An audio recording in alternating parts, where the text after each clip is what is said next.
Russell Baxter. You've seen him on Good Morning Football on NFL Network. He also writes for NFL Spin Zone, football historian, and he probably knows a lot more than you do. Russell, how you doing today? I'm doing great, sir. How are you? Doing pretty good. So I want to start off with asking you, what are your initial thoughts on the season as a whole? What are your initial thoughts on, we're at the quarter point of the season, past the quarter point of the season in the Week 5. What are some of the things that are surprising to you about the season thus far? Well, I can't say I'm surprised because, now the preseason is over. Because if you really think about it, the first 4 games of the season now is almost like the preseason. That's because the preseason doesn't really exist. I think when this summer, Josh, I think I saw less starters playing during the summer than I can ever remember. Because it even used to be, and listen, the preseason is very disjointed. It's a very weird way to get ready for football. Your starters play in the first game, maybe a series or 2. If you play 5 preseason games like Arizona and Dallas, you might see them during the national anthem, and that's about it. Okay? Then you get to the second preseason game, and the playing time increases a little. Then the third preseason game is what they call the quote-unquote dress rehearsal, in which you usually see the starters for a half and maybe into 3 quarters if they had a bad half. And then we get to the fourth preseason game, and we don't see the starters at all, which means they get 2 weeks off. Now, go back and look at some of the teams. The one team that really jumps out to me is Pittsburgh, because they got to the dress rehearsal, and we barely saw Ben Roethlisberger or Antonio Brown. Remember, we didn't see Le'Veon Bell the whole preseason for different reasons. So my point is, when you see teams struggling out of the gate, especially offensively, how much time did they really spend together getting ready? Now the first 2 weeks of the season were really sluggish. These last 2 weeks, the tempo has certainly picked up a little. So it's still hard to get a gauge. Here's what I do know. If the New England Patriots continue to play defense the way they're playing defense, this is going to be as wide open as it's been in the last. Listen, New England's always in the mix. New England's usually the favorite. They've won 2 of the last 3 Super Bowls. But they're going to have to change defense dramatically, and I mean dramatically, over their last 11 games to be in the playoff mix. You simply can't get away with what they're doing on a continuous basis. They've played 5 games so far, Josh. Every quarterback has thrown for 300 yards against them. Sticking with the Patriots, what is it about that defense? Do you think that defense was just not well equipped coming off of last season? Do you think that they're just not athletic enough? Because to me, I feel like at times when I'm watching that defense, I see players who can be playmakers, but I feel like overall they're just not playing disciplined football at times. Well, I don't see that necessarily. I see that they made additions and they made changes. But the area they were most concerned with was the pass rush. In 2015, I know they didn't win the Super Bowl, but Denver had 52 sacks. They had 49. Okay? Pretty good. They've made some changes since then. Some of their better defensive players, Chandler Jones and Jamie Collins, et cetera, et cetera. Now they go into this offseason, a season in which they won the Super Bowl, but their sacks went from 49 to 34.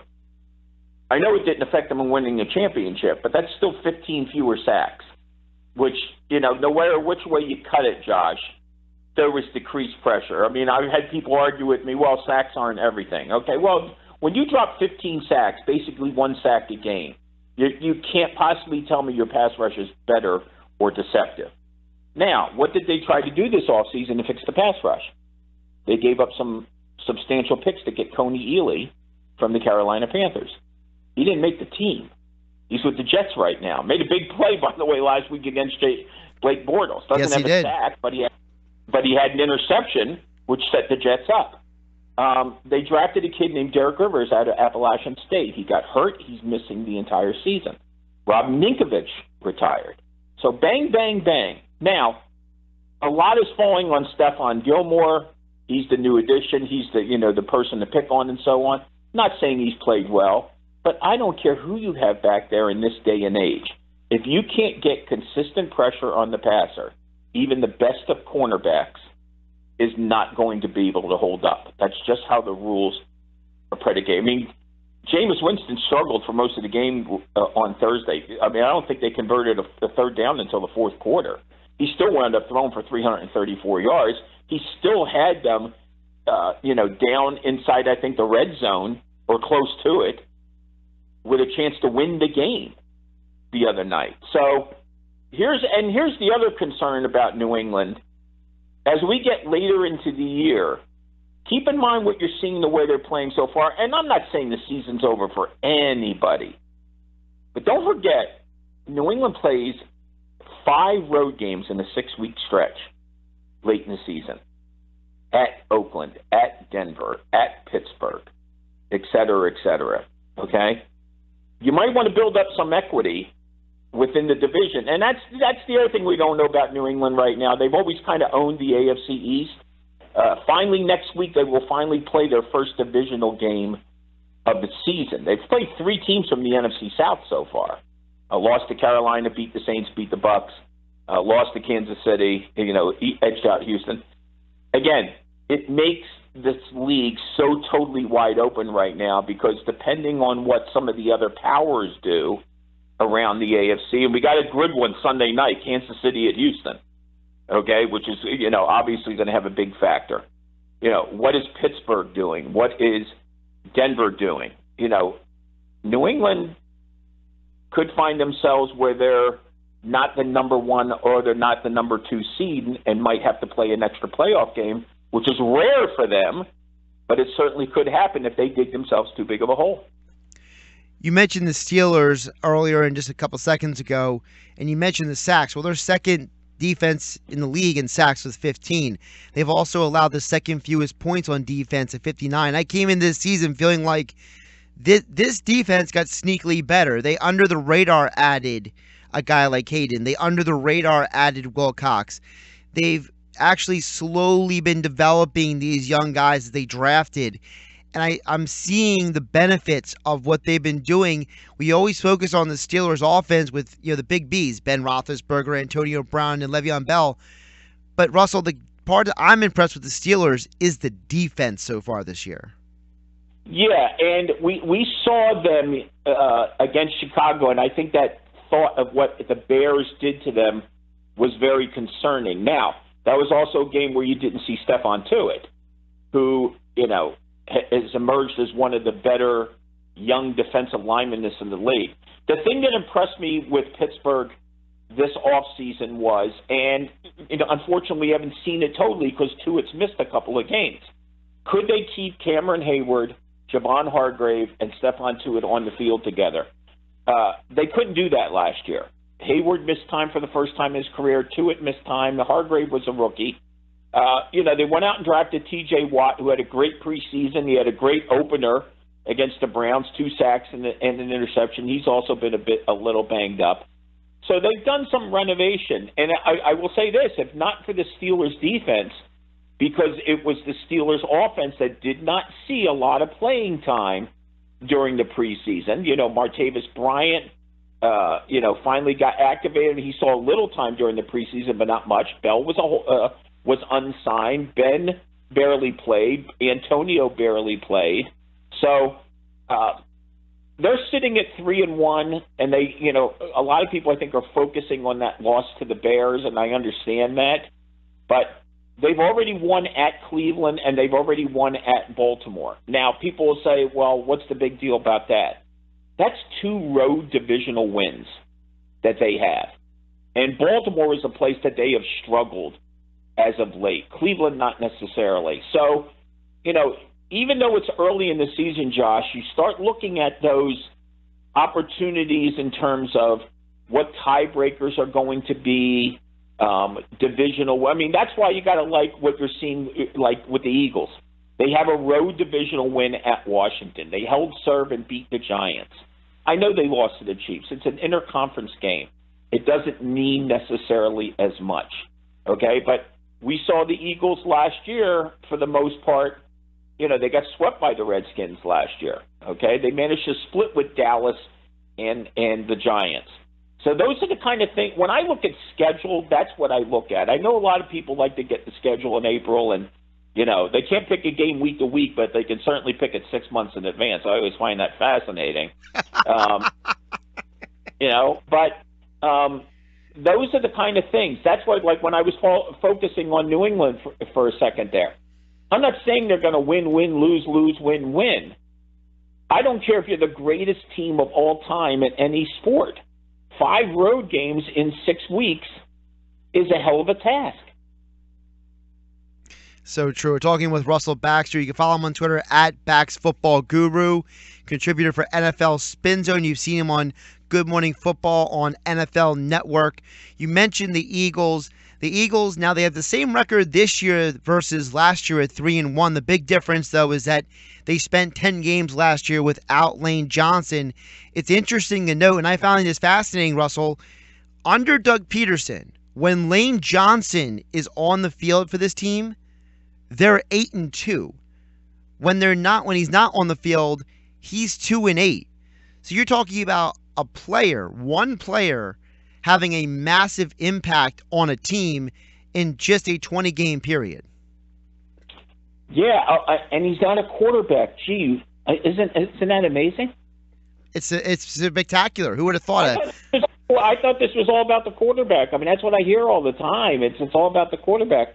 What it shows you is while you make a good point about it being about Lane Johnson, what it really means is the continuity of having your offensive tackles and having the continuity of your offensive line. Offensive line continuity. You go back and look at the teams that are able to keep 5 starters at the same positions for 16 games.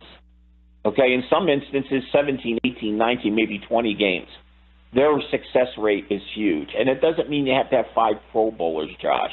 You just need the same guys on the field because offensive line continuity is huge. And if you're watching the Eagles and you're watching how they're kind of building themselves, it's one of the reasons I thought Philly and Washington would be the 2 teams that really vied for the NFC East title. And I was less on Dallas and the Giants because I felt the Giants' offensive line was a weakness. I wasn't totally convinced on Dallas's defensive line, and I was also curious on how long the adjustment from Doug Freed retiring to Leo Collins moving to tackle would take. The reason Washington is doing what it's doing, and I know they're 2-2, but if you've seen the Redskins play, you have to be impressed with where they were from a year ago. Same thing with Philadelphia. Good play in the trenches. Again, we'll focus on Carson Wentz. And we'll focus on Kirk Cousins. But you look at the lines of both Philadelphia and Washington, and combined, they're more impressive than the Cowboys and the Giants. I'm glad you mentioned combined because I also look at the Redskins and the Eagles. They both upgraded not just as a team, but they both upgraded specifically on the defensive line. The Eagles added Tim Jernigan. The Redskins drafted Jonathan Allen. These are players that may not get, the gaudy headlines. You mentioned the quarterbacks. Everybody mentions the quarterbacks. But when you can win a game in the trenches, that's more than half the battle in the NFL. Well, the Eagles added Chris Long. The Eagles drafted Derek Barnett. The Redskins added Stacey McGee and Terrell McClain. So it was more than just, a couple. It's funny. The NFC East, everybody drafted a defensive end in the first round except the Giants. They went with a tight end. So, and you look at the defensive lines, and I'm sure the Giants felt good about their defensive line, and understandably so. I mean, there's a lot of talent there, Damon Harrison. They haven't played like it, though. And unfortunately for the Giants right now, the inability of their offensive line is taking effect on their defense. Okay, we've talked about this Giants defense for over a year. Now you're seeing the shakiness of their offense. We've now seen the Giants, and they're 0-4, I understand that. We've seen the Giants now lose back-to-back games on a field goal on the last play of the game. And, I know one's a 61-yard field goal. The other one's by a guy who can't make field goals. But the bottom line is those quarterbacks are able to drive those teams. And here's what got lost, at least in my mind, with Philly's win over the Giants. Okay, the 61-yard field goal by Jake Elliott. The Giants were ahead in that game with less than a minute to go.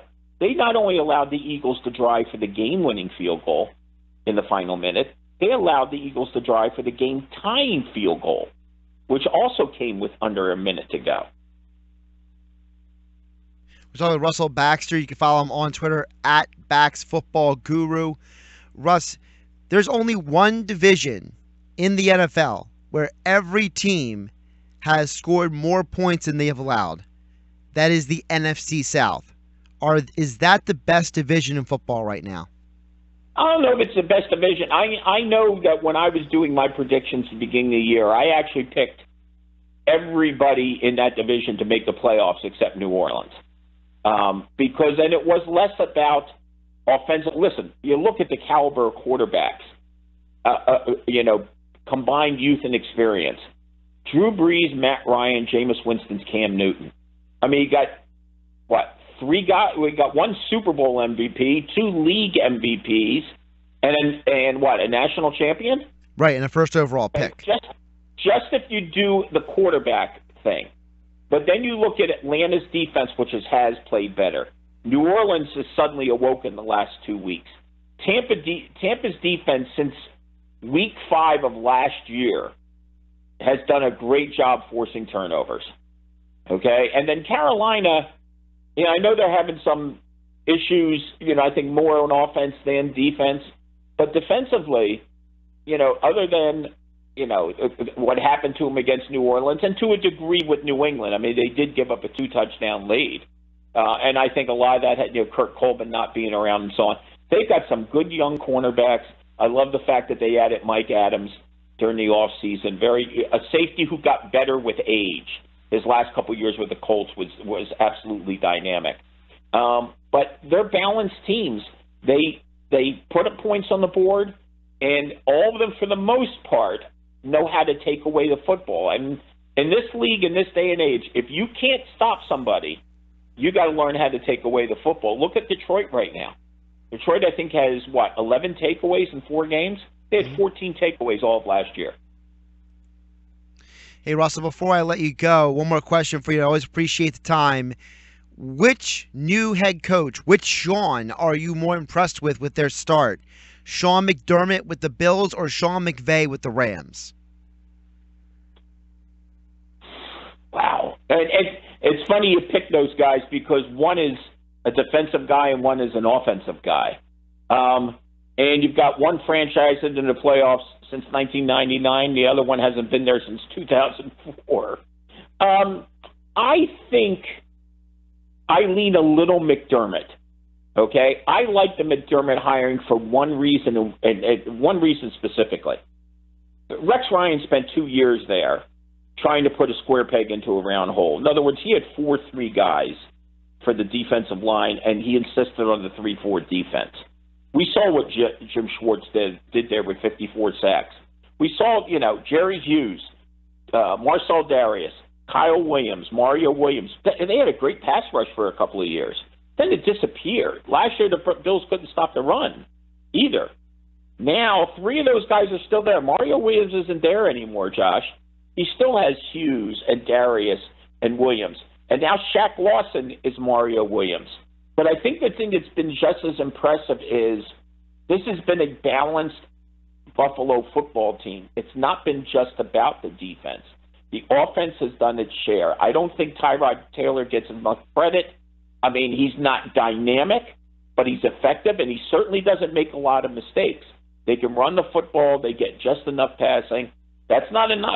The Rams, to me, their offense is dynamic, but they're still trying to figure out defense right now. And I know that goes on Wade Phillips, but to a degree it goes on Sean McVay as well. He is Russell Baxter. Highly encourage you to follow him at BaxFootballGuru, a wealth of knowledge. Russell, we're past the quarter point. We're in the week 5. It's going to be an exciting weekend of football games. Appreciate the time as always. You got it, sir.